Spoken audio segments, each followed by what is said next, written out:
चलो स्टार्ट करते हैं। ए सुनो बच्चों, अपन ने लास्ट टाइम में बात कर ली थी सोलेनॉइड और टोरॉइड की। किसकी बात कर ली थी? हाँ, तो अब सुनो बच्चों, एक क्वेश्चन देता हूं, देखता हूं कौन दिमाग लगा पाता है।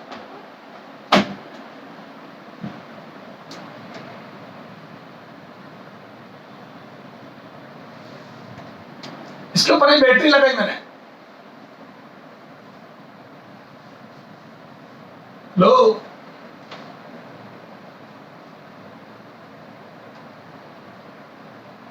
ठीक है, क्या लगाई बच्चों?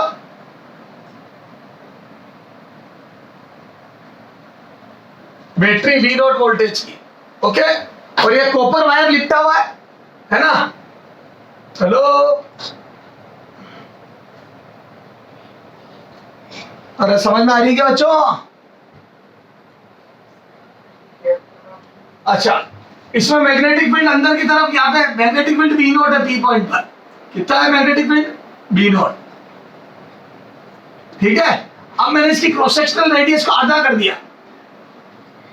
ए सोलेनॉइड की लेंथ वही रखी, क्रॉस सेक्शनल रेडियस आधी कर दी। हेलो,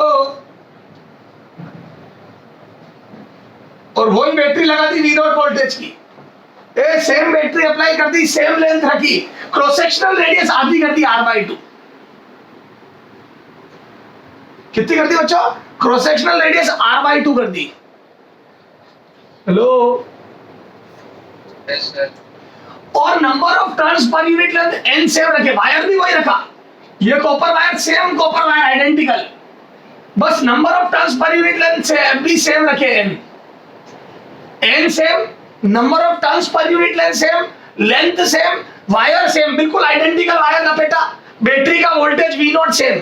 अब आप बताओ बच्चों कि मैग्नेटिक फील्ड कितना आएगा सेंटर पे?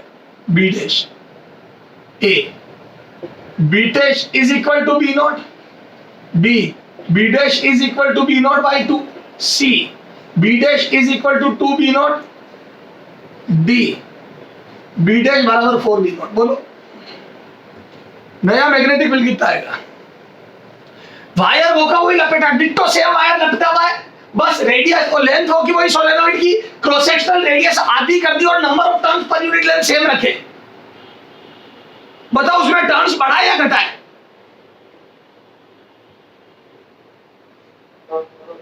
हेलो, बढ़ा है। यहाँ पे नंबर ऑफ टर्न्स बढ़ा है मैंने, लेंथ सेम है और number of turns per unit length same है, तो मैंने नंबर ऑफ टर्न्स बढ़ाए, सेम रखे। तो यहाँ पर n टर्न्स थे, यहाँ पर भी n टर्न्स ही लपेटे, तो मैं स्मॉल n की बजाय ये भी बोल सकता हूँ नंबर ऑफ टर्न्स सेम है दोनों जगह। Hello, number of turns same है और लेंथ सेम है, और दोनों पे वायर सेम लिपटा हुआ कॉपर का। जो वायर ये था वही है वायर। तो बताओ बच्चों बी का क्या होगा? तो बच्चों ए बी बराबर म्यू नॉट इंटू एन आई होता है, और मैं तो कोई मीडियम की बात नहीं करी तो दोनों में वैक्यूम मान लूंगा, तो ना एन बदला ना म्यू नॉट बदला ना आई बदला, तो सेम ही आएगा।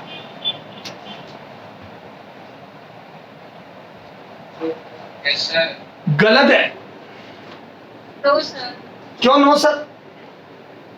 आई इक्वल टू एन है रेडियस भी तो चेंज हुई है। हाँ, तो रेडियस होने देना, रेडियस तो सोलेनॉइड की हुई है ना, जिस पाइप पे लपेटा है उसकी हुई है ना। सर। हाँ इक्वल टू एन है सर। है, इस पे डिपेंड करता है। इस पे डिपेंड करता है। सुनो ए इधर देखो, मैं बोल दूं बच्चों यहाँ पर n टर्न्स लपेट में 10 टर्न, तो ज्यादा वायर चाहिए क्योंकि 2 पाई r रेडियस ज्यादा है, और बोल दूं यहाँ पर रेडियस आधी है तो आधी लेंथ चाहिए, तो बोल दूं यहाँ पर जो वायर लपेटा और यहाँ जो वायर लपेटा है, यहाँ वायर की लेंथ आधी होगी। तो बोल दूं ए इधर देख सॉल्यूशन में, चूंकि ए r से r/2 कर दी क्रॉस सेक्शनल रेडियस, ए क्रॉस सेक्शनल रेडियस मैं बोल दूं r से r/2 कर दी बच्चों, और जैसे क्रॉस सेक्शनल रेडियस r से r/2 कर दी, मैं बोल दूं बच्चों ए 2 पाई r से सर्कमफ्रेंस 2 पाई r/2 हो गई आधी। हेलो हाफ, हेलो, तो बोल दो बच्चों a length of solenoid, a length of wire required length of copper wire, length of copper wire required, copper wire required बोलो कितनी होगी? मैं बोल दो half for same turn required will be half, will be half for same number of turns, for same number of turns, same number of turns, same number of turns के लिए भी आधा वायर ही चाहिएगा बच्चों, सेम नंबर ऑफ टर्न्स के लिए भी आधा वायर चाहिएगा। क्यों? क्योंकि रेडियस आधी हो गई, सर्कमफ्रेंस आधी हो गई, तो बोलो लपेटने में मुझे आधा वायर ही चाहिए, तो जितना वायर यहाँ काम आया उसका आधा काम आएगा। तो बोल दू रेजिस्टेंस अगर इस वायर का आर है तो इसका R/2 होगा, क्योंकि मैं बोल दू R is proportional to L. So resistance of wire will be half, आगे वाले से हाफ, क्यों? क्योंकि R is proportional to L। तो बोल दो सोलेनोइड वायर की लेंथ आधी हो गई, तो बोल दो रेजिस्टेंस आधा हो जाएगा, तो बोल दो करंट इसमें अगर I फ्लो होगा तो यहाँ 2I होगा। हेलो, और करंट डबल हो गया तो बोल दो बच्चों करंट डबल हो गया तो B बढ़ गया, डबल। समझ में आ गई बच्चों? वायर की लेंथ आधी हो गई, और लेंथ आधी हो गई तो रेजिस्टेंस आधा हो गया, और रेजिस्टेंस आधा हो गया तो करंट डबल हो गया, इसलिए बी डबल आएगा। है शानदार चीज।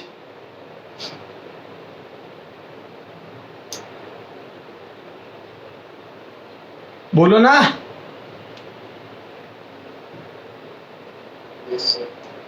हेलो, चलो करो नोट। अब अपन देखते हैं fourth one, moving charge particle in magnetic field. Note करो फटाफट इसको, जल्दी फास्ट हटा दो।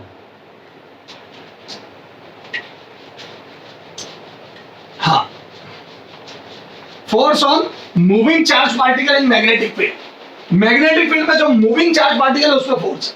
सर मूविंग क्यों बोल रहे हो? क्योंकि बच्चों जो चार्ज पार्टिकल रेस्ट पे होता है उसका फोर्स नहीं लगता मैग्नेटिक फील्ड में, तो there should be moving charge particle. Okay, हाँ इधर देखो,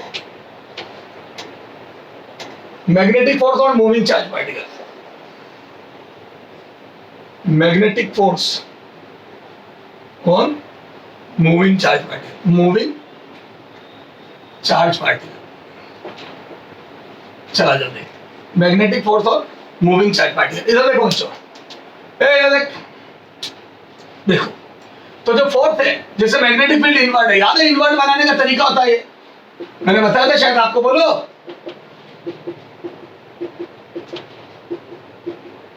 बच्चों ये इसका मतलब होता तीर अंदर जा रहा है और डॉट का मतलब होता तीर बाहर आ रहा है, बताया था क्या? हाँ, अब सुनो, देखो ये मैग्नेटिक फील्ड है, ठीक। एक चार्ज पार्टिकल को अगर याद रख दूंगा मैं, तो सुनो, magnetic force on charge particle is given by Q V cross B, very well known formula है। Q V क्रॉस B, ये फोर्स लगता है मैग्नेटिक फील्ड में चार्ज पार्टिकल पे। Force on charge particle magnetic field में बच्चों Q V cross B लगता है, ठीक है? तो V क्रॉस B, आपको क्रॉस प्रोडक्ट करना आता है क्या? हेलो, अगर आपको क्रॉस प्रोडक्ट नहीं आता होगा तो बड़ी समस्या होगी, क्योंकि यहाँ पे बार बार क्रॉस प्रोडक्ट करना पड़ेगा। Q V क्रॉस B, चलो कोई बात नहीं, मैं सिखाता हूं आपको क्रॉस प्रोडक्ट और Q V cross B force होता है। बच्चों इसको आगे एक्सपेंड करके लिखेंगे तो क्रॉस प्रोडक्ट आपने पढ़ा होगा छोटी क्लासों में, तो बोलो डायरेक्शन की जगह मैग्नीट्यूड लिखूं तो बोलो कितना आ जाएगा? तो बोलो Q V B sin theta. बताओ ये थीटा क्या है? हेलो बोलो, थीटा है, तो वो तो एंगल बिटवीन, थीटा है angle between V and B, magnetic field की डायरेक्शन और वेलोसिटी की डायरेक्शन के बीच में एंगल है। तो बच्चों मैग्नेटिक फोर्स होता है बच्चों Q V B sin theta, जहां थीटा V और B के बीच में एंगल है। Okay, hello,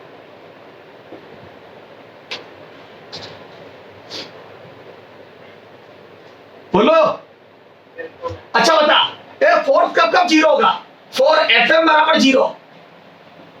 force magnetic force zero कब कब होता है? तो बताओ जीरो कब कब होगा? तो देखो बच्चों, फर्स्ट जब बच्चों charge zero, neutral charge particle, neutral charge particle, neutral charge हो, ना पॉजिटिव ना नेगेटिव, न्यूट्रल उदासीन, ए न्यूट्रल चार्ज पार्टिकल पे फोर्स जीरो होता है, जैसे न्यूट्रॉन, जैसे न्यूट्रॉन, हेलो न्यूट्रॉन। तो न्यूट्रॉन पे मैग्नेटिक फील्ड में कोई फोर्स नहीं लगता है। आपकी इच्छा हो जितनी स्पीड से फेंक दो, आपकी जितना इच्छा हो जितना खतरनाक मैग्नेटिक फील्ड लगा दो, न्यूट्रॉन बिना डेविएट हुए निकल जाएंगे। जो चार्ज पार्टिकल पे चार्ज जीरो है वो बिना डेविएट, इसीलिए फोटोन भी बिना डेविएट हुए निकल जाता मैग्नेटिक फील्ड से। हेलो, सारी इलेक्ट्रोमैग्नेटिक रेडिएशन ओके। हाँ, तो बोल दो बच्चों, एक तो चार्ज जीरो, तो FM4 FM0 फर्स्ट केस ही हो गया। सेकेंड बताओ और फोर्स जीरो कब होगा? जब बोल दो वेलोसिटी जीरो, तो चार्ज जीरो तो फोर्स जीरो, वेलोसिटी जीरो तो जीरो। हम तो जब v बराबर जीरो, नो तो बंधु चार्ज कितना ही खतरनाक हो लेकिन रेस्ट पे होगा तो कोई फोर्स नहीं लगेगा। Charge at rest, charge at rest पर FM जीरो होता है, FM always zero. Magnetic force always zero, पर magnetic force zero, magnetic force always zero. लो कैसा ही चार्ज हो, अगर वो चुपचाप पड़ा है तो उसमें मैग्नेटिक फोर्स, तो चार्ज एट रेस्ट पर मैग्नेटिक फोर्स जीरो होता है। इलेक्ट्रोस्टेट में ऐसा नहीं होता, याद है हमने पढ़ा ही इलेक्ट्रोस्टेट है, वहां स्टैटिक चार्ज ही होते थे, वहां चार्ज मूविंग लेते ही नहीं थे, क्योंकि मूविंग चार्ज का तो मैग्नेटिक फील्ड भी आ जाता था। लो करंट कैरिंग वायर बन जाता था मूविंग चार्ज। तो चार्ज अगर रेस्ट पे होगा तो उसपे मैग्नेटिक फोर्स जीरो होगा, लेकिन इलेक्ट्रोस्टैटिक फोर्स तो लगता था K3 / R²। Okay, hello Yes, sir. बता, बता यहाँ पे एक प्रोटॉन रखा है, इस पे फोर्स कितना लगेगा प्रोटॉन रेस्ट में, और मैग्नेटिक फील्ड 10 टेस्ला है।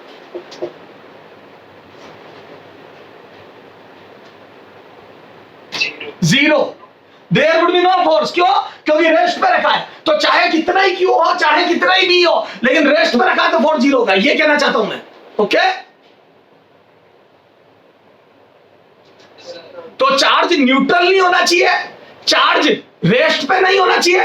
तीसरा, एक और टाइम पर फोर्स जीरो होता है। बताओ एक और टाइम क्या होता है जब फोर्स जीरो होता है? बताओ, और ये जीरो कब आ सकता है? तो बोलो या तो बी जीरो, लेकिन बी जीरो के साथ तो फिर तू क्यों नहीं बनता? मैं पढ़ी मैग्नेटिक फील्ड में चार्ज पार्टिकल का मोशन रहा हूं, तो मैग्नेटिक फील्ड तो जीरो करूंगा नहीं, तो बोल दो फिर थीटा जीरो हो जाए, तब भी तो साइन थीटा जीरो होता है। जीरो और पाई दो बार साइन थीटा जीरो होता है, तो बोल दो थीटा जीरो और पाई हो। लो, तो थर्ड केस है जब थीटा जीरो और पाई हो, जब थीटा जीरो और पाई दोनों पर फोर्स जीरो आएगा। लो बोलो बच्चों, सर जीरो और पाई का मतलब क्या है? तो मैं बोल दूं या तो मैं चार्ज पार्टिकल को बी की डायरेक्शन में फेंक दूं, क्योंकि ये वी और बी के बीच में एंगल है, तो मैं बोल चार्ज को मैं फेंकूं, रेस्ट पे नहीं रखूं, फेंकूं, वेलोसिटी दूं, लेकिन बी की डायरेक्शन में यानी कि अंदर की तरफ फेंक दूं। तो बोल दो प्लस चार्ज को अंदर की तरफ फेंक दूं, ये देखो प्लस चार्ज पकड़ा और अंदर फेंक दिया। चल यूं करते हैं, इधर देख, मान ले बी इधर है, बी इधर, इधर देख बेटा, मैग्नेटिक फील्ड इधर देख, this is magnetic field B, और मैं चार्ज पार्टिकल को, प्रोटॉन को इधर ही फेंक दूं। अब बता, प्रोटॉन को इधर ही फेंक दिया, बी भी इधर ही दे दी, अब बता फोर्स। हेलो, बता कितना फोर्स लगेगा इस प्रोटॉन से? Zero, it will not deviate, ये सीधा सीधा ही जाएगा, क्योंकि v और b पैरेलल है, तो थीटा जीरो हो गया, कोई फोर्स नहीं लगेगा। ओके, यू फेंक दू, यू फेंक दू प्रोटॉन को, मैग्नेटिक फील्ड यू है, ये मैग्नेटिक फील्ड है, और यू फेंक दू। बताओ फोर्स।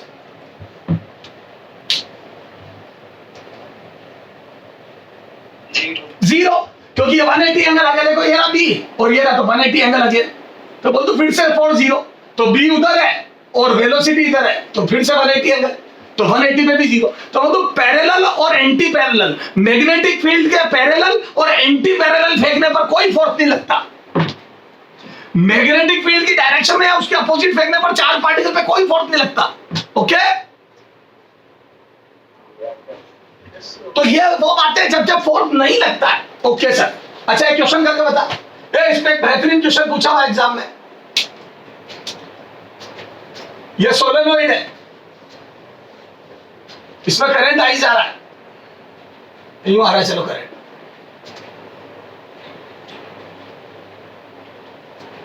ये तो आई करंट जा रहा है और एक चार्ज पार्टिकल है, पॉजिटिव चार्ज पार्टिकल या इलेक्ट्रॉन है, चलो इलेक्ट्रॉन, उसको मैंने यूं फेंक दिया इसकी एक्सिस के अलोंग। बताओ फोर्स कितना लगेगा इस इलेक्ट्रॉन पे? 0. हाँ 0। क्यों? क्योंकि याद है सोलेनोइड के एक्सिस पर भी एलोंग एक्सिस, सोलेनोइड के अंदर भी याद है एलोंग एक्सिस होता है और करंट की डायरेक्शन में अपनी कर्व फिंगर सीधे हाथ की मुड़ी में उंगलियां करंट की डायरेक्शन में रखूंगा तो बी की डायरेक्शन आ जाएगी। तो मैं बोल दूं बी भी इधर है और चार्ज पार्टिकल की वेलोसिटी भी इधर है, तो मैं बोल दूं फोर्स 0 आएगा। वी पैरेलल टू बी हो गया, तो बोल दूं थीटा 0 और जैसे ही थीटा 0 हो गया तो मैं बोल दूं मैग्नेटिक फोर्स 0, क्योंकि साइन थीटा साइन 0 0 होता है। बोलो अच्छा, हेलो। तो बोलो अच्छा, मैग्नेटिक फील्ड के पैरेलल फेंकने पर फोर्स 0 होता है। तो मैं अगर सोलेनोइड की एक्सिस के अलोंग किसी चार्ज पार्टिकल को फेंकूंगा तो फोर्स 0 लगेगा। क्यों? क्योंकि उसके अंदर बी एक्सिस के पैरेलल होता है। हेलो, चलो हटा दो इसको। Yeah. चलो सर, ये तो समझ में आ गई फोर्स कब कब 0 होता है। अब आप ये बताओ सर, जब फोर्स लगेगा, सर अब आप ये बताओ जब फोर्स लगेगा तो उसकी डायरेक्शन कैसे निकालेंगे? V क्रॉस B बताओ। तो V क्रॉस B बच्चों दो तरीकों से बता रहा हूं, एक क्रॉस प्रोडक्ट जैसा अपन ने सीखा वैसे, और दूसरा बच्चों फ्लेमिंग्स लेफ्ट हैंड रूल्स है। सर क्या होते हैं बताता हूं। जैसे मैग्नेटिक फील्ड है, फिर उसके बाद अपन क्वेश्चन करना चालू कर देंगे। ये मैग्नेटिक फील्ड है बच्चों, बताओ ये मैग्नेटिक फील्ड की डायरेक्शन किधर है? हेलो,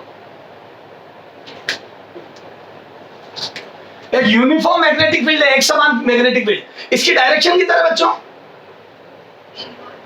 इनवर्ड, अंदर की तरफ, ब्लैकबोर्ड के इनवर्ड अंदर की तरफ। और मैंने बच्चों चार्ज पार्टिकल को, पॉजिटिव चार्ज पार्टिकल, अभी जानबूझ के पॉजिटिव ले रहा हूं, इसको v स्पीड से आगे फेंक दिया, v नोट से, v नोट से आगे फेंक दिया। तो मैग्नेटिक फील्ड अंदर v है इधर और चार्ज है पॉजिटिव, q है पॉजिटिव। इसको पॉजिटिव ले रहा हूं ताकि बाहर अगर पॉजिटिव है, q पॉजिटिव है, तो वो जो v क्रॉस b की डायरेक्शन होगी वही f की होगी। बच्चों जो v क्रॉस b आ जाएगा वही फोर्स की डायरेक्शन हो जाएगी। Yes sir. चला जाओ, क्रॉस प्रोडक्ट के लिए सीधा हाथ लो सारे लोग। बच्चों अपने राइट हैंड को टाइट करो, इधर देखो बच्चों, ये राइट हैंड मेरा, सीधा हाथ लो, सीधा हाथ सब टाइट कर दो उसको, अंगूठे को ऊपर कर दो टाइट एकदम। बच्चों जल्दी मत करो, सीधा हाथ लो। तो देखो अब पहले वेक्टर की तरफ उंगलियां और दूसरे वेक्टर की तरफ बी की तरफ हथेली, आपकी जो पाम है वो पॉइंटिंग टुवर्ड सेकंड वेक्टर होनी चाहिए। आप अपनी फिंगर्स को ऐसा रखो पहले वेक्टर की तरफ कि पाम दूसरे वेक्टर की तरफ हो, आपकी हथेली दूसरे वेक्टर की तरफ हो। सुनना, बताओ अभी मुझे करना क्या है? मुझे करना है v क्रॉस b। तो वो तो मेरी उंगलियां v की, सीधे आपकी उंगलियां v की तरफ होनी चाहिए और हथेली अंदर होनी चाहिए। ये हथेली देखो, उंगलियां, इसमें भी उंगलियां देखो v की तरफ है। अभी भी मेरी फिंगर्स v की तरफ है, लेकिन हथेली तुम्हारी तरफ है और तुम्हारी तरफ b नहीं है, b अंदर है। तो वो तो आंसर उल्टा आ रहा है। उंगलियां तो v की तरफ है पर हथेली तुम्हारी तरफ है, गलत है आंसर ये। नीचे फोर्स नहीं लगेगा तो थंब फोर्स की डायरेक्शन बताएगा। बच्चों सीधे हाथ की उंगलियां v की तरफ और हथेली भी की तरफ हुई तो सीधे आपका अंगूठा फोर्स की डायरेक्शन बता देगा। हेलो, सीधे हाथ की उंगलियां v की तरफ और हथेली b की तरफ हुई, ये होता है v क्रॉस b। तो आ जाओ, तो मैं बोल दूं यूं रखूं क्या मैं? ये सही है क्या? मेरी हथेली b की तरफ है क्या? नो, यूं रख दूं?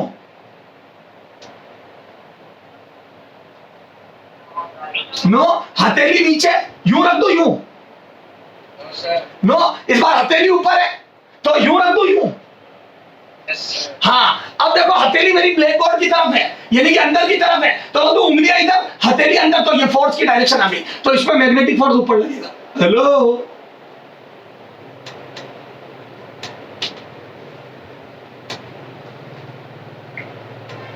हेलो, अच्छा सुन, चुपचाप सुनते जाना, चुपचाप सुनते जाना।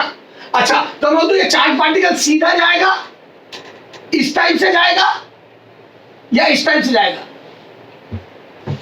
थोड़ी देर बाद कैसा हो जाएगा? किधर घूम जाएगा, किधर मुड़ जाएगा? ऊपर, क्योंकि फोर्स ऊपर लगा है तो बोलूं ऊपर चला जाएगा। लो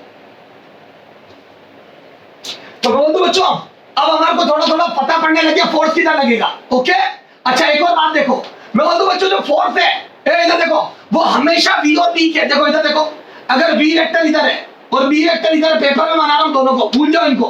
वी इधर है, बी इधर है, बताओ फोर्स कितना लगेगा। करो राइट हैंड थंब रूल से, राइट हैंड से करो, कितना लगेगा बोलो, क्या सिखाया था मैंने।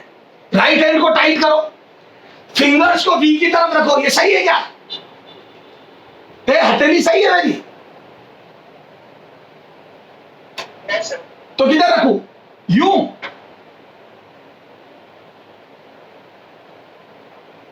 अरे बोलो ना यार, हेलो, पाम बी की तरफ, तो मैं बोलूं ये बी ऊपर है, ये यूं, फिंगर्स इधर और पाम बी की तरफ पॉइंटिंग टुवर्ड्स बी, तो बोलूं थंब बाहर आ गया, तो बोलूं बी क्रॉस बी बाहर। और आपको पता होगा दो वेक्टर का क्रॉस प्रोडक्ट हमेशा आउट ऑफ प्लेन होता है। वी क्रॉस बी या ए क्रॉस बी ए और बी के प्लेन के परपेंडिकुलर होता है। याद है, क्रॉस प्रोडक्ट हमेशा प्लेन के परपेंडिकुलर होता है, पढ़ा होगा। Yes, sir. और मैं बोलूं बच्चों मेरे को वी क्रॉस बी करना है, मुझे वी क्रॉस बी करना है, और अगर वो वी और बी दोनों के परपेंडिकुलर होगा, वी क्रॉस बी अगर वी और बी दोनों के परपेंडिकुलर होगा, तो बोलते बच्चों जो मैग्नेटिक फोर्स है बच्चों वो वी के भी परपेंडिकुलर होता है, एंड वही मैग्नेटिक फोर्स बी के भी परपेंडिकुलर होता है, क्योंकि वी क्रॉस बी वी और बी को मिलाने वाले प्लेन के आउट चला जाएगा। तो बोलते बच्चों वी इधर है, बी अंदर है। अभी देखो हमारा बी अंदर था, ये रहा बी और ये बी था। हेलो, देखो ये रहा बी और ये रहा बी, देखो इधर देखो बच्चों, हमारा बी अंदर था, ये रहा बी, सॉरी ये बी, ये देखो ये टेप चिपकी हुई है, ये बी, तो बोलूं बी अंदर है और वी ये रहा, तो बोलूं V cross B out of plane आ गया। देखो वी क्रॉस बी इन दोनों के प्लेन के, इन दोनों का प्लेन ये है, इन दोनों का प्लेन ये रहा, देखो, तो बोलूं इन दोनों के प्लेन के परपेंडिकुलर चला गया। देखो वी क्रॉस बी, ये देखो इन दोनों के प्लेन के परपेंडिकुलर, इनका प्लेन ये रहा, ये रहा इनका प्लेन, इसके परपेंडिकुलर आया, देखो ये magnetic force. Hello,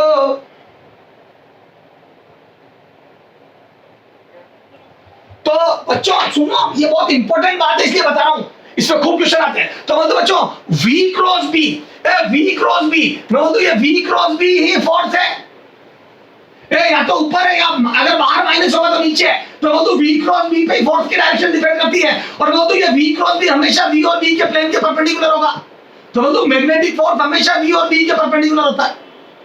magnetic force हमेशा, तो यहां लिख दो बच्चों, यही लिख दूं, ये वी क्रॉस बी, तो बोल दो बच्चों, तो मैं बोल दो एफ एम, मैग्नेटिक फोर्स, ये तो हो गया एंगल बिटवीन, यहां पे लिख रहा हूं, थोड़ा सा तमीज से यहां लिख दो, ये थीटा क्या बच्चों, थीटा है angle between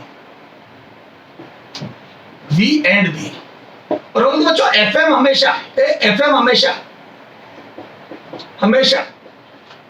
we vector and B vector के प्लेन के परपेंडिकुलर होगा, वी वेक्टर के प्लेन के परपेंडिकुलर होगा, हेलो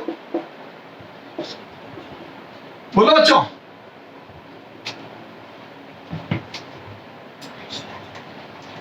मैग्नेटिक फोर्स हमेशा वेलोसिटी के और बी के परपेंडिकुलर होगा। अच्छा सुनो, और मैं बोलूं बच्चों अगर वेलोसिटी के परपेंडिकुलर होगा तो मैं बोलूं डिस्प्लेसमेंट के भी परपेंडिकुलर हो गया, जैसे पार्टिकल आगे जा रहा है फोर्स परपेंडिकुलर लग रहा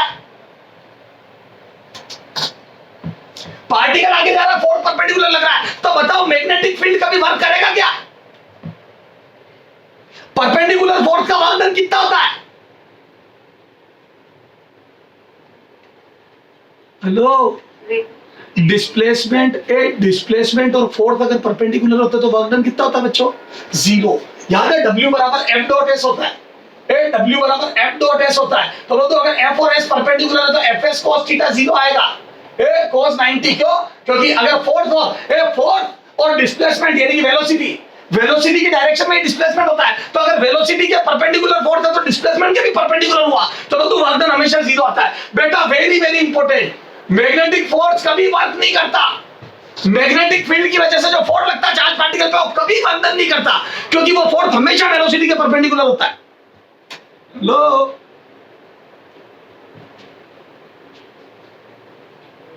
इसीलिए मैग्नेटिक फील्ड में कभी चार्ज पार्टिकल के मोशन के कारण काइनेटिक एनर्जी कभी चेंज नहीं होती, क्योंकि न कभी वर्क डन कर सकता, न एनर्जी दे सकता, न छीन सकता।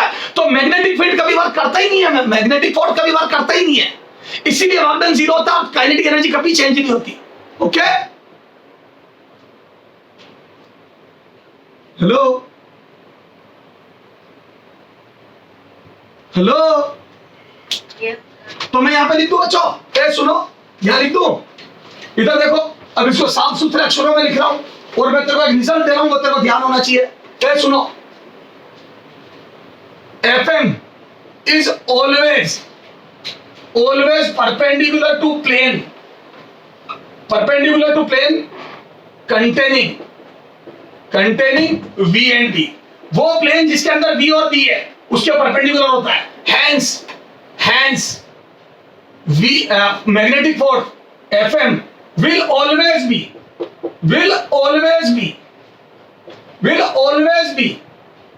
perpendicular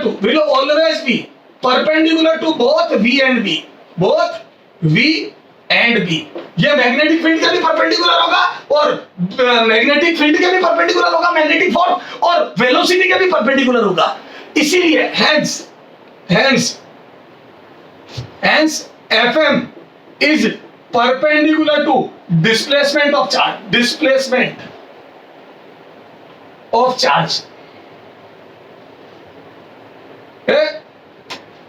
means Fm is perpendicular to displacement of charge is always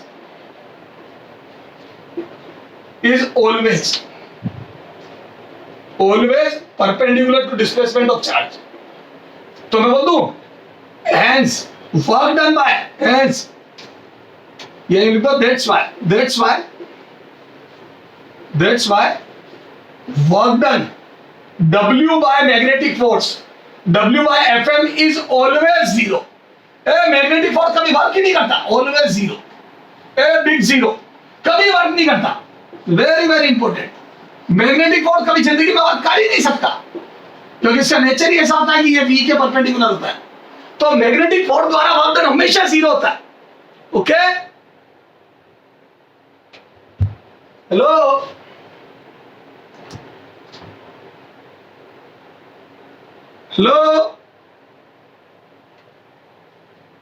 Yes. हाँ, ये हटा दो बच्चों, फोर्स कब जीरो लगता है, ये लिख लिया, फोर्स कब जीरो लगता है, या तो न्यूट्रल चार्ज हो, या फिर वेलोसिटी रेस्ट पर हो, वेलोसिटी जीरो, और या फिर V और B पैरेलल या एंटी पैरेलल हो, 3 टाइम पर फोर्स जीरो लगता है। ओके, और मैं बोलता हूँ वर्क डन हमेशा जीरो होता है, फोर्स चाहे कुछ भी लगे, वर्क डन कभी नहीं करता magnetic force. That's why work done by magnetic force. इसीलिए चार्ज पार्टिकल के मैग्नेटिक फील्ड में मोशन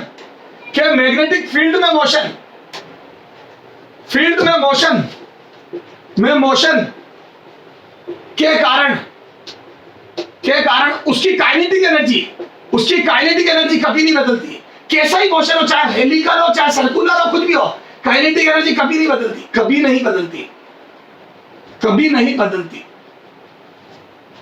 आप मैग्नेटिक फील्ड में चार्ज पार्टिकल की काइनेटिक एनर्जी कभी बदल ही नहीं सकते, चाहे जैसे फेंक दो, क्योंकि आप मैग्नेटिक फोर्स कभी वर्क करेगा ही नहीं।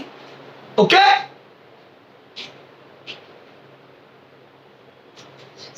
अच्छा, और मैं बोलता हूं बच्चों, मैग्नेटिक फील्ड अगर V और B के परपेंडिकुलर है, तो मैं बोलता हूं यहां से मैं एक और रिजल्ट बना सकता हूं। मैग्नेटिक फोर्स डॉट V, बोलो इसकी वैल्यू कितनी आएगी? मैग्नेटिक फील्ड्स का वेलोसिटी से डॉट प्रोडक्ट करूंगा तो कितना आएगा?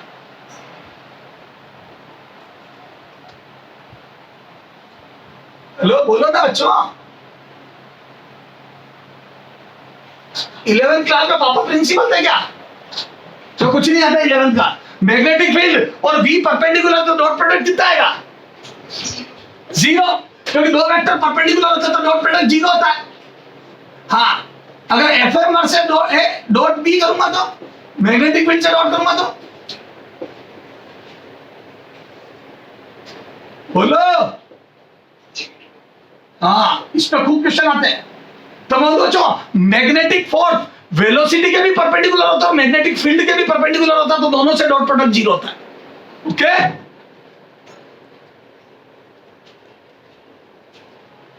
इस पे कुछ क्वेश्चन करें?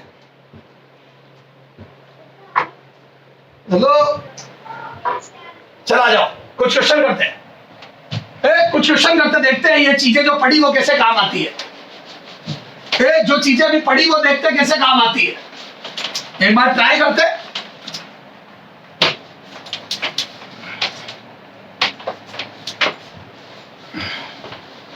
हाँ, अच्छा सुनना, पहला क्वेश्चन,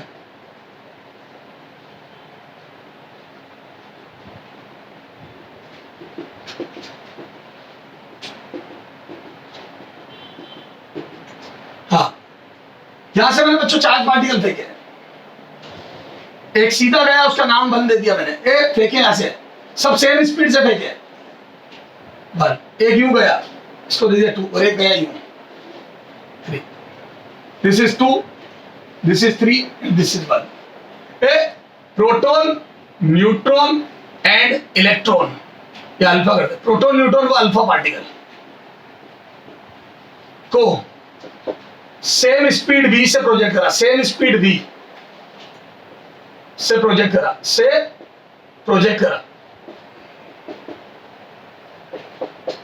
तो बताओ कौन सा पार्टिकल है?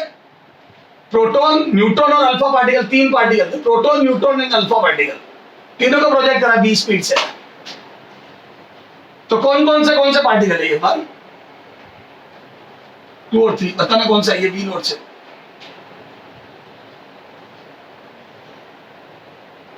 v नोट से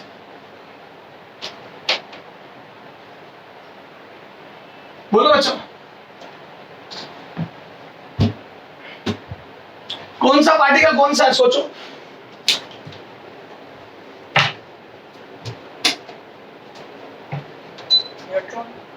हाँ, जो सीधा चला गया वो कौन है? मैग्नेटिक फील्ड के परपेंडिकुलर फेंके तो फोर्स तो लगना चाहिए था, पर इस वाले पे बिल्कुल फोर्स नहीं लगाना, ये इधर घुमाना इधर। तो बताओ ये कौन सा है? पहला वाला। हाँ, पहला न्यूट्रॉन है। पहला न्यूट्रॉन है। हाँ, सेकंड कौन सा बोलो? v cross b। v सुनो, क्रॉस प्रोडक्ट में राइट हैंड लो, v की डायरेक्शन में फिंगर रखो, हथेली को नीचे b की तरफ रखो, तो इधर। तो मैं बोलूं जो इधर मुड़ा वो पॉजिटिव चार्ज है, क्योंकि याद है v क्रॉस b इधर ही आ रहा है। v क्रॉस b की वैल्यू इधर आ रही है, तो बाहर प्लस होगा तभी तो v क्रॉस b की डायरेक्शन में जाएगा। तो मैं बोलूं ये पॉजिटिव चार्ज, यानी कि 2 अल्फा पार्टिकल है। लो, बोल ही नहीं रहे हो, बोलो ना यार बच्चों। v क्रॉस b करने के लिए v ऊपर और b नीचे, मेरी पाम नीचे, तो मैं बोलूं बच्चों थंब इधर आया तो इधर जो मुड़ा वो प्लस चार्ज है। अब मैं बोलूं तीसरे पार्टिकल को देखो, v ऊपर b नीचे, तो मैंने v क्रॉस b करा, इधर आया, लेकिन वो उल्टा जा रहा है। इसका मतलब फोर्स उल्टा लगा, मतलब बाहर माइनस था। याद है क्यों माइनस में था? तभी तो v क्रॉस b से उल्टा जा रहा है। v क्रॉस b इधर आ रहा है, ये v क्रॉस b की डायरेक्शन है। तो बोलूं जो इधर चला गया उसके बाहर तो प्लस है, जो इधर ही चला गया उसके बाहर प्लस है, और जो इसका उल्टा गया उसके बाहर माइनस है। लो, तो बोलूं v क्रॉस b की डायरेक्शन इधर आ रही है, माइनस v क्रॉस b की उधर आ रही है, तो जिसमें बाहर माइनस है उधर क्या इलेक्ट्रॉन है तीसरा। हेलो, कितने लोगों को समझ में आ गया? बोलो। हाँ, एक बच्चों एक फ्लेमिंग्स लेफ्ट हैंड रूल भी होता है, पर ज्यादा रूल याद मत रखो। आप तो v क्रॉस भी ऐसे कर दो, पाम को b की तरफ रखो, फिंगर्स को a की तरफ रखो राइट हैंड की, तो आपको b की उसकी फोर्थ की डायरेक्शन पता पड़ जाएगी। फिर भी फ्लेमिंग्स लेफ्ट हैंड रूल भी होता है, ये देखो, उल्टा हाथ लो और तीनों उंगलियों को ऐसे करो परपेंडिकुलर। सीधा हाथ लो, उल्टा हाथ लो, ले लिया। हेलो, हाँ, इस पहली वाली इसको क्या बोलते हैं? इसको सेकेंड नंबर की फिंगर्स को, इसको चार्ज के मोशन की डायरेक्शन में रखो, डायरेक्शन ऑफ मोशन में रखो सेकेंड फिंगर को। हेलो, और पहली फिंगर को, फर्स्ट फिंगर को बी की डायरेक्शन में रखो। लेफ्ट हैंड लो, सारे लोग left hand, Fleming's left hand rule बता रहा हूं। तो पहली उंगली सेकेंड फिंगर को चार्ज के मोशन की डायरेक्शन में रखो, पहली को बी की डायरेक्शन में रखो, तो थंब एफ को बताएगा। ये हो जाएगा एफ, ये एफ दिख रहा है। हाँ, और ये चार्ज का मोशन वी हो जाएगा, ये वी, और ये हो जाएगा बच्चों बी। हेलो, ठीक है। तो देखो सेकेंड फिंगर को रखा बी मोशन की डायरेक्शन में, बी की डायरेक्शन में, और बी के अंदर की तरफ रखा फर्स्ट फिंगर को, तो मेरा थंब इधर आया, तो वो तो वी क्रॉस बी की डायरेक्शन इधर आ गई, तो जो इधर मुड़ा वो प्लस चार्ज है और जो इसका उल्टा मुड़ा वो माइनस चार्ज है। तो समझ में आया फ्लेमिंग्स लेफ्ट हैंड रूल। इस वाली फिंगर को ये देखो, इस वाली को, इसको बी की डायरेक्शन में रखो, इसको बी की डायरेक्शन में, तो ये देखो ये बी की डायरेक्शन में ऊपर और ये बी की डायरेक्शन में, तो थंब इधर आ गया। लो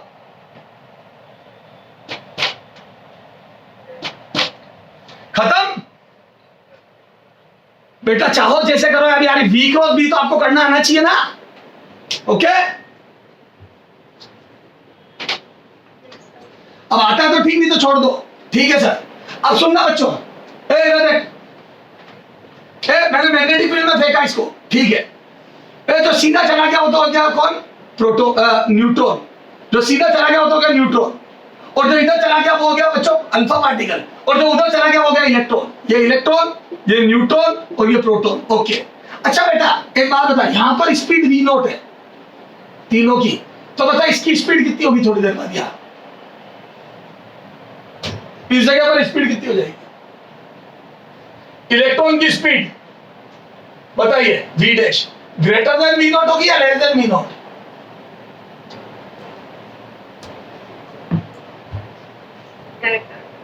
ग्रेटर। क्या यूजिंग अक्कड़ बक्कड़ बम्बे वो, या सिक्का उछाल के जरा सेम रहेगी?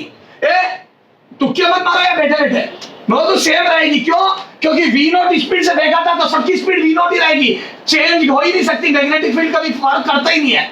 अभी समझाया था, मैग्नेटिक फोर्स हमेशा परपेंडिकुलर लगेगा। यहां लगेगा तो परपेंडिकुलर, यहां लगेगा तो परपेंडिकुलर, हर समय उसकी स्पीड के वेलोसिटी के परपेंडिकुलर लगेगा। और मैं तो परपेंडिकुलर लगेगा तो कोई बात नहीं करेगा, तो स्पीड हमेशा वी नॉट रहेगी। वी डैश बराबर V not, always constant. Hello, यही तो बात समझा रहा था मैं। काइनेटिक एनर्जी ना बढ़ सकती ना घट सकती, बताओ इसकी कितनी होगी? सेम। सेम, इसकी सेम। तो कभी स्पीड चेंज हो ही नहीं सकती, खत्म। हेलो, और स्पीड और काइनेटिक एनर्जी दोनों कांस्टेंट रहेगी। ओके सर, तो सर बहुत अच्छे से समझ में आ गया कि कौन से पार्टिकल किधर घूमेंगे। ओके, हाँ बता, ये बता, ये मैग्नेटिक फील्ड है,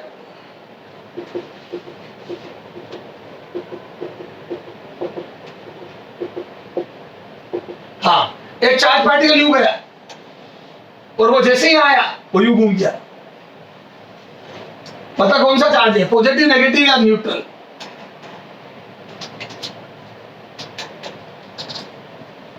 सोच समझ के बोलना, जल्दी करो। नेगेटिव, ये इलेक्ट्रॉन है, नेगेटिव चार्ज पार्टिकल है। This is negative. कैसे बता पड़ा सर? वी ऊपर है, बी नीचे है। सीधा हाथ लिया, वी की तरफ उंगलियां, बी की तरफ हथेली, तो इधर फोर्स लगना चाहिए था लेकिन इधर लगा, तो मतलब अपोजिट है। जो वी क्रॉस भी आया उसका उल्टा फोर्स लगा, मतलब माइनस चार्ज है। खत्म। अरे बोलो ना यार। अच्छा, वी क्रॉस भी निकाल लोगे, सीधे हाथ की उंगलियां ऊपर, हथेली अंदर, तो वी क्रॉस भी इधर आया, थंब इधर आया, तो इसका उल्टा गया। ओके, उल्टा गया मतलब आर माइनस था, क्योंकि क्यू वी क्रॉस भी फोर्स होता था, बाहर क्यू नेगेटिव था। अच्छा बता, यहां पे के नॉट काइनेटिक एनर्जी से एंटर करा है चार्ज पार्टिकल, ये के नॉट एनर्जी से एंटर करा है, के नॉट। तो बताओ यहां पे कितनी काइनेटिक एनर्जी से बाहर निकलेगा?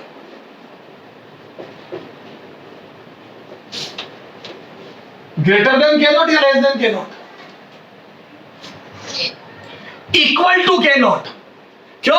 क्योंकि काइनेटिक एनर्जी मैग्नेटिक फील्ड में कभी चेंज होती नहीं है, सिर्फ डायरेक्शन चेंज होगी।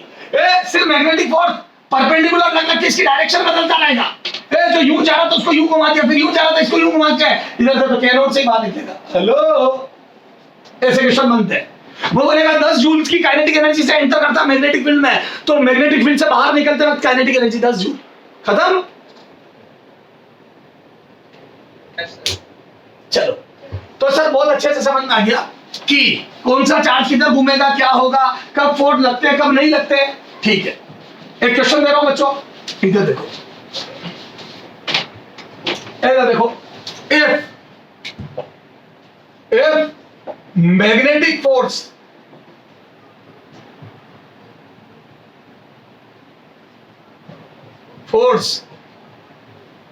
on a charged particle on proton in magnetic field in B बराबर I के प्लस या in B बराबर 2I प्लस 4J के in magnetic field B बराबर in magnetic field B बराबर 2I plus 4J के is given by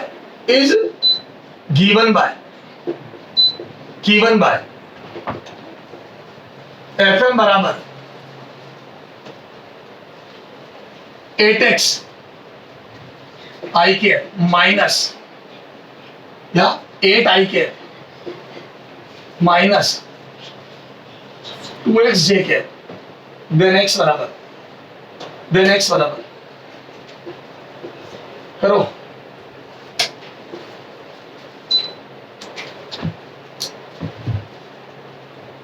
x की value बतानी है,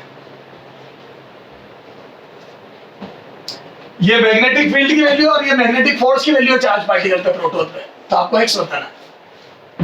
कैसे करोगे बताओ? सर इनका डॉट प्रोडक्ट 0 का क्यों? परपेंडिकुलर। हाँ, अब समझ में आई, मैंने समझाया था। याद करो, मैग्नेटिक फील्ड और मैग्नेटिक फील्ड की वैल्यू b और वेलोसिटी v के परपेंडिकुलर मैग्नेटिक फोर्स होता है। याद आया? थ्योरी में बच्चों इतना समझ नहीं आता, जब क्वेश्चन करते तो पता पड़ता है। तो वो तो जिधर भी मैग्नेटिक फील्ड होगा, v जिधर भी होगा, b जिधर भी होगा, वो तो मैग्नेटिक फोर्स इन दोनों के परपेंडिकुलर होगा। v क्रॉस b दोनों के परपेंडिकुलर, v क्रॉस b करो तो मंदू v इधर b की मेरी पाम b की तरफ, तो आउटवर्ड आएगा, तो वो तो जिधर भी आएगा दोनों के परपेंडिकुलर आएगा। तो मैग्नेटिक फोर्स v और b दोनों के परपेंडिकुलर होता है। याद कर मैंने लिखाया था Fm is always perpendicular to B and Fm is always perpendicular to V। याद करो, दोनों के परपेंडिकुलर होता है, तभी तो इसके कारण वर्क डन 0 होता है। हेलो, मैग्नेटिक फोर्स वेलोसिटी या डिस्प्लेसमेंट के परपेंडिकुलर है, तभी तो वर्क डन 0। हेलो, तो मैं तो Fm डॉट B 0 अभी लिखाया था मैंने। हेलो, जब भी दो वेक्टर परपेंडिकुलर होते हैं डॉट प्रोडक्ट 0 होता है। 11th क्लास में वेक्टर में करा तुमने, खूब क्वेश्चन आते हैं इसमें। जब भी दो वेक्टर परपेंडिकुलर होते हैं उनका डॉट प्रोडक्ट 0 होता है, पढ़ा था 11th क्लास में, याद आ गया? हेलो, अरे क्या नहीं पता है क्या? यार बेटा मेरी बात सुनो, आता हो तो बैठो, नहीं तो घर रवाना हो। तो दो वेक्टर परपेंडिकुलर होता तो डॉट प्रोडक्ट 0 होता, नहीं मालूम है क्या? फिर तो बोलो ना, मुंह से क्या तमाशा देखना है? तो यहां से देखो 8I के, हाँ नहीं तो डर जाओ, यहाँ पे कोई प्रवचन थोड़ी सुना रहे बाबा। डॉट 2I प्लस 4J बराबर 0 करो 0, तो यहाँ पे डॉट प्रोडक्ट करो तो 16 आ जाएगा। I डॉट I 1 होता है, ये सेम का डॉट 1 होता है, क्योंकि I dot I unit vector 1 magnitude, I unit vector 1 और cos 0, क्योंकि सेम वेक्टर सेम डायरेक्शन में दो वेक्टर है, cos 0 1 माइनस इन दोनों को मल्टीप्लाई करो तो याद आएगा बेटा 8x बराबर 0, तो यहां से x बराबर 2 आ गया क्या?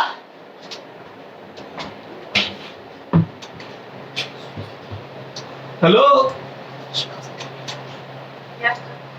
तो बोल दो, ऐसे क्वेश्चन भी खूब आते हैं। तो कई बार वो मैग्नेटिक फोर्स दे देगा, कई बार बोलेगा पार्टिकल पे सेंट्रीपिटल एक्सेलरेशन इतना लग रहा है। मैग्नेटिक फील्ड में हमेशा ये एक्सेलरेशन ये लग रहा है, तो बताओ x कितना होगा? एक ही बात है, जो अगर फोर्स परपेंडिकुलर तो एक्सेलरेशन भी परपेंडिकुलर होगा वेलोसिटी b के।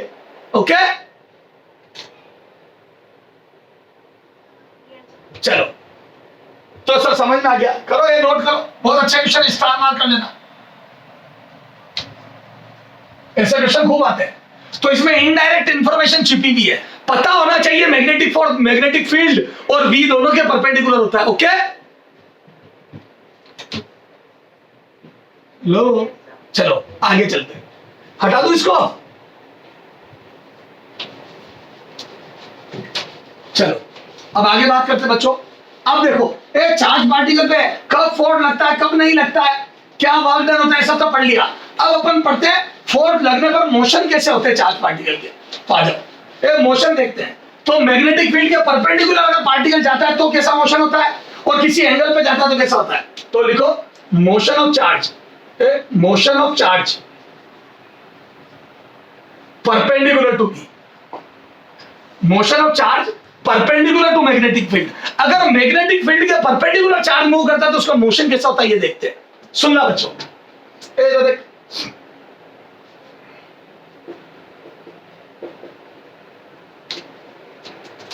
अच्छा तुम बताना, अगर मैं चार्ज पार्टिकल को, एक न्यूट्रल नहीं चार्ज पार्टिकल, मान लो पॉजिटिव चार्ज, अगर मैं पॉजिटिव चार्ज पार्टिकल को, एक पॉजिटिव चार्ज पार्टिकल को इधर धक्का दूं ई नोट से, और मैग्नेटिक फील्ड किधर है बताओ, दिख रहा होगा तुम्हारे को, किधर है मैग्नेटिक फील्ड, अंदर। तो बताओ ये चार्ज पार्टिकल का फोर्स किधर लगेगा।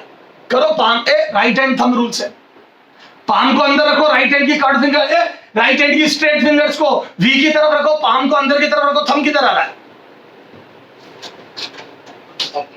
अपवर्ड।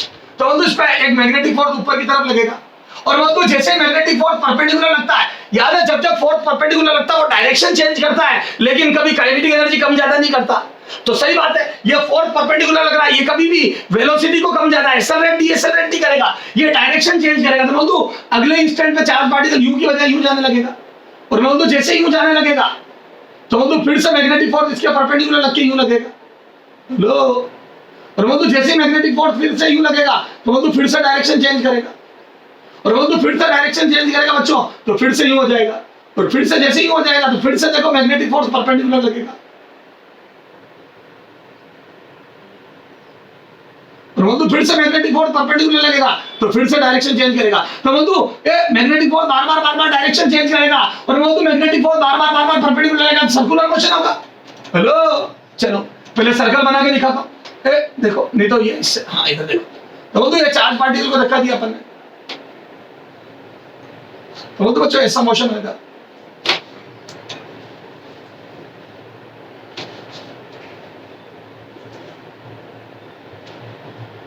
क्या ब्रदर सर्कल ही नहीं बन रहा क्या।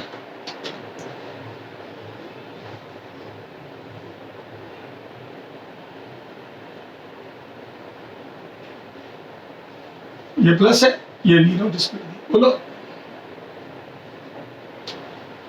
तो बच्चों ये जब घूमेगा इधर देखो, हाँ तो ये यूं है तो यूं आ जाएगा थोड़ी देर बाद। तो मैं बोलता हूँ टूवर्ड सेंटर फोर्स लगेगा हमेशा, हमेशा फोर्स टूवर्ड सेंटर लगेगा, फिर वो यहां आ जाएगा, बोल दो फिर से फोर्स इधर। बता मैं ये वी0t क्यों लिखे जा रहा हूं बार बार,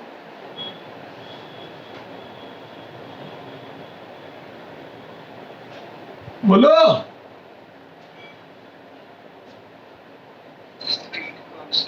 हाँ स्पीड चाहिए, मैग्नेटिक फोर्स फील्ड कभी, मैग्नेटिक फोर्स कभी वर्क ही नहीं करता। तो मतलब बस डायरेक्शन बदल रहा, देखो टक टक टक टक टक टक टक टक डायरेक्शन बदल रहा, और सर्कुलर मोशन होगा। और याद है सर्कुलर मोशन के लिए क्या जरूरी है बच्चों, क्या जरूरी है सर्कुलर मोशन के लिए बोलो, है सर्कुलर मोशन के लिए क्या जरूरी है बच्चों,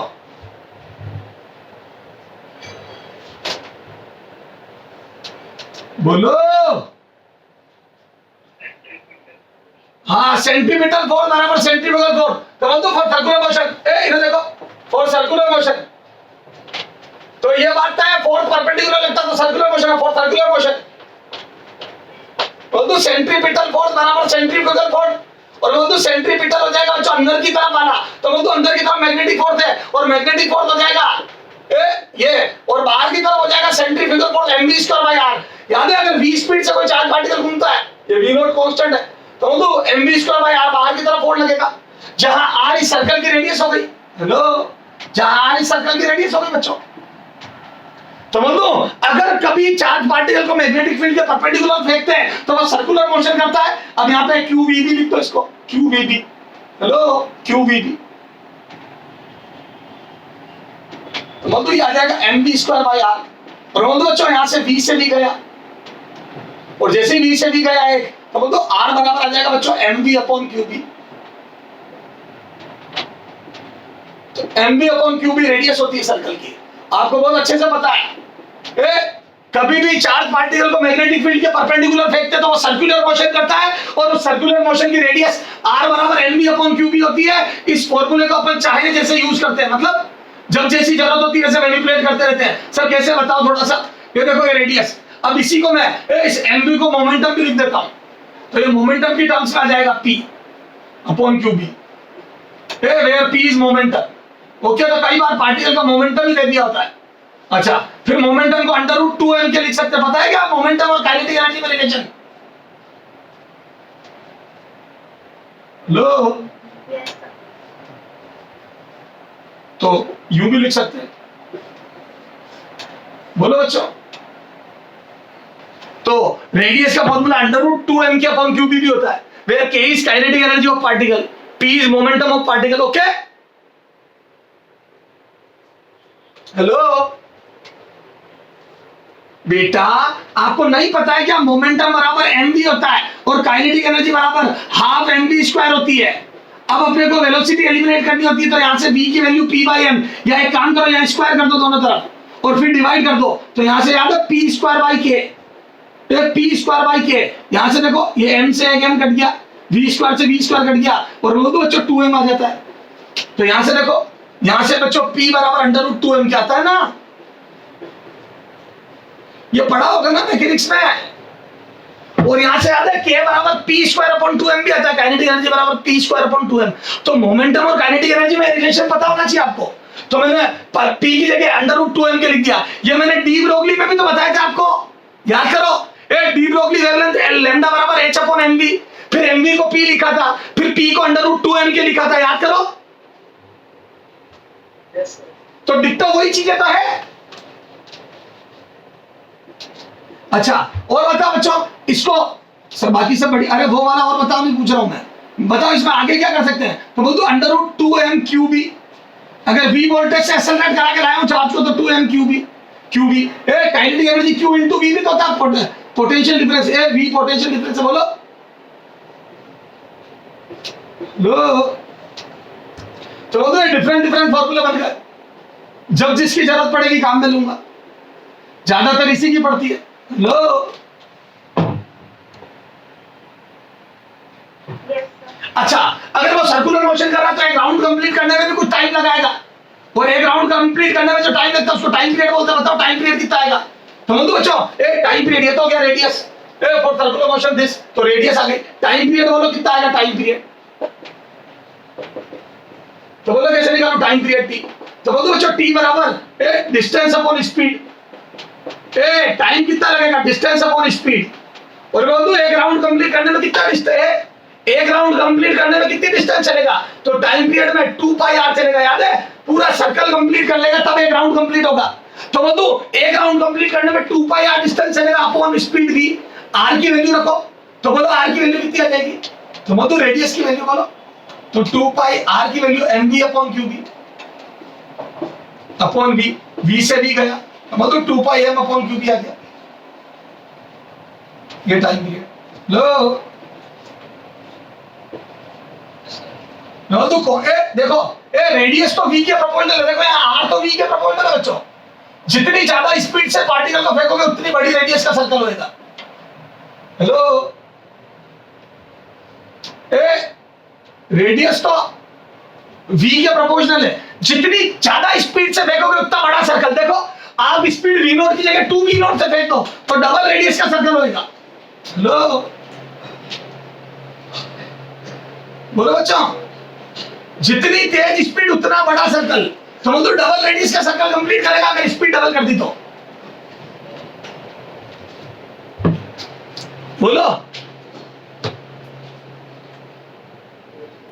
अरे बेटा सेम मैग्नेटिक फील्ड में सेम चार्ज, ए बी और क्यू को सेम रखो, सेम मैग्नेटिक फील्ड में सेम चार्ज को, और उसका सेम चार्ज है तो मास भी सेम होगा।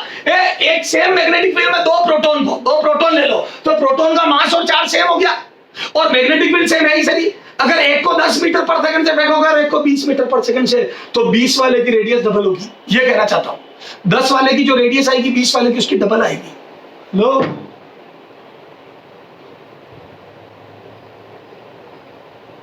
बोलो। लेकिन बच्चों सुनो, A T doesn't depend upon, बोलो किस पर डिपेंड करता है? T doesn't depend upon velocity v। Very very important, इस पर खूब क्वेश्चन आते हैं। Time period doesn't depend upon velocity, मतलब आपको जान के ताज्जुब होगा, अगर आपने डबल स्पीड से भी फेंका तो टाइम सेम लगेगा। ये जितने टाइम बाद यहां पहुंचेगा प्रोटॉन, दूसरा प्रोटॉन, ये वाला प्रोटॉन भी उतने ही टाइम में यहां पहुंच जाएगा। सर ऐसा कैसे हो सकता है? तो बड़ा सर्कल है तो लेट पहुंचना चाहिए। नहीं, देखो यहाँ स्पीड भी है, यहाँ 2v है, यहाँ पे स्पीड भी है, यहाँ 2v है।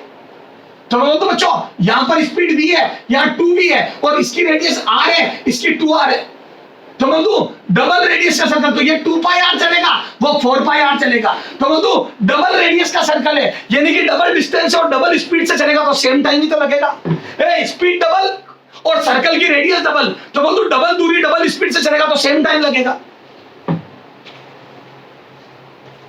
ये देखो ना बच्चों, आर डबल हो गई, वी डबल हो गई, और आर भी डबल हो गई, तो कट के दोनों सेम ही आएगा ना वापिस, तो टाइम सेम लगता है। Time doesn't depend upon speed, आप कितना ही तेज चार्ज को फेंक दो टाइम तो सेम लगेगा राउंड कंप्लीट करने में। टाइम स्पीड पर डिपेंड नहीं करता। एक चार्ज पार्टिकल को आप चाहो जितनी स्पीड से फेंक दो टाइम सेम लेता है। हेलो, आ जाओ कुछ क्वेश्चन करते हैं आप। काफी लंबी रामायण हो गई, अब कुछ क्वेश्चन करते हैं, आ जाओ करें। हेलो बच्चों,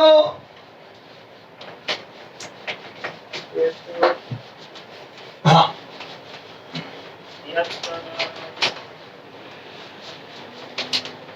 ये नोट कर लेना बच्चों, स्क्रीन पॉज करके। ओके चलो, हाँ अब सुनो, इधर देखो। अब इसके लिए थोड़ा सा चार्ट देखो, इधर देखो, ये मास, ये चार्ज, और एक स्पेसिफिक चार्ज रेशो क्या था बताओ? लो, स्पेसिफिक चार्ज को अल्फा से किससे लिखते हैं? बोलो स्पेसिफिक चार्ज। लो क्यू बाई एम, क्या किससे लिखते हैं उसको? क्यू बाई एम को। चलो, specific charge, specific charge Q by M. Okay चलो, हाँ अब यह नाम लिख रहा हूं। देखो प्रोटॉन के लिए प्रोटॉन, ड्यूट्रॉन, ड्यूटेरियम 1h2, और यह अल्फा पार्टिकल अल्फा। बोलो बच्चों,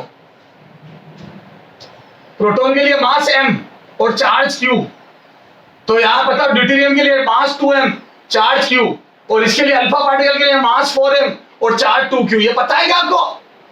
ये डब्ल्यू आयनाइज होता पता है?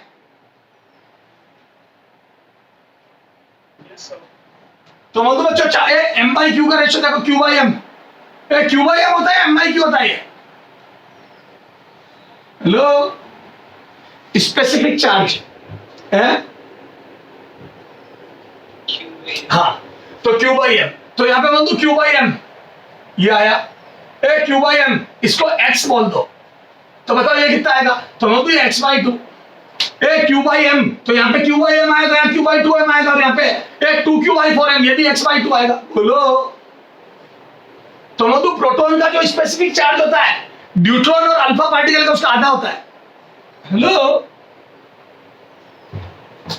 आप तो 100 बात की एक बात ही है, तीनों के मास और चार्ज ये पता रखना, कंपैरिजन पता रखना ये। ओके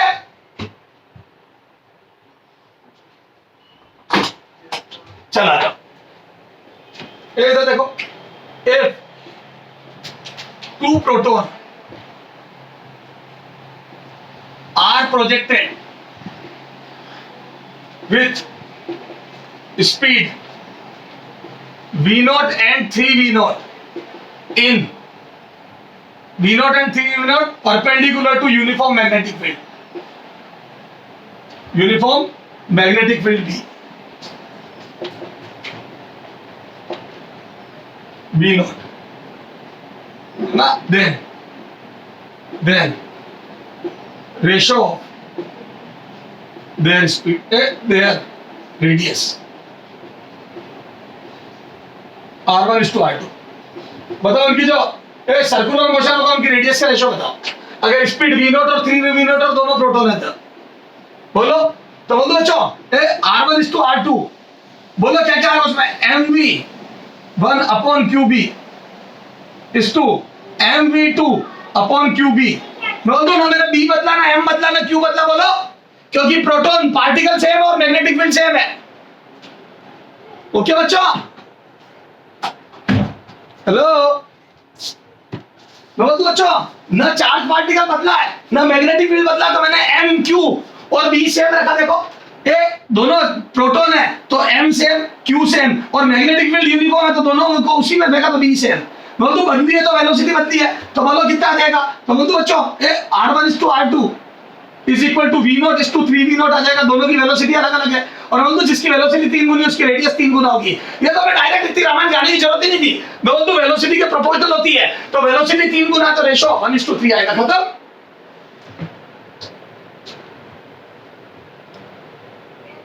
बेटा जिसको तेज फेंकोगे वो बड़ी रेडियस का सर्कल बनाएगा, सही बात है, तेज फेंकोगे तो मुड़ेगा दूर जाके।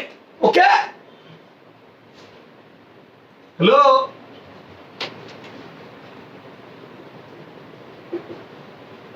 बोलो ना रे,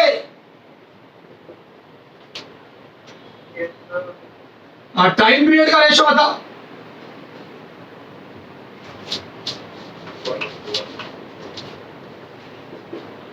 समझ लो बच्चों, T1 is to T2, समझ लो आ जाएगा बच्चों 2 pi m upon QB is to 2 pi m upon QB, और समझ लो बच्चों दोनों बिल्कुल सेम टू सेम, तो 1:1। याद है, time period doesn't depend upon speed, जिसको तेज फेंका है वो बड़ा सर्कल बनाएगा, तो बड़ा सर्कल ज्यादा स्पीड से सेम टाइम में कंप्लीट होता है। 3 गुना ज्यादा स्पीड, 3 गुना बड़ा सर्कल या 3 गुना ज्यादा डिस्टेंस, तो टाइम सेम लगता है। ओके,